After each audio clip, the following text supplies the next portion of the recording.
Linking your bank account to Contractbook can streamline your financial management and enhance your contract handling. Follow these steps to complete the process effectively. Step 1. Log into Contractbook. Access your Contractbook account by entering your credentials on the login page. If you don't have an account, you will need to create one first. Step 2. Navigate to Account Settings. Once logged in, locate the Account Settings option. This is typically found in the Profile menu or dashboard. Click on it to access your account management features. Step 3. Select Bank Account Linking. In the Account Settings menu, look for the option related to linking bank accounts or payment settings. Click on this option to proceed with the linking process. Step 4. Enter bank details.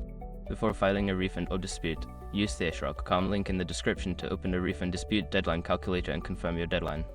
Step 5. Confirm and save changes. After entering your bank details, review the information for accuracy. Once confirmed, click on the Save a Link button to finalize the process. You may receive a confirmation notification once your bank account is successfully linked. By following these steps, you can easily link your bank account to Contractbook, allowing for better financial management and contract processing.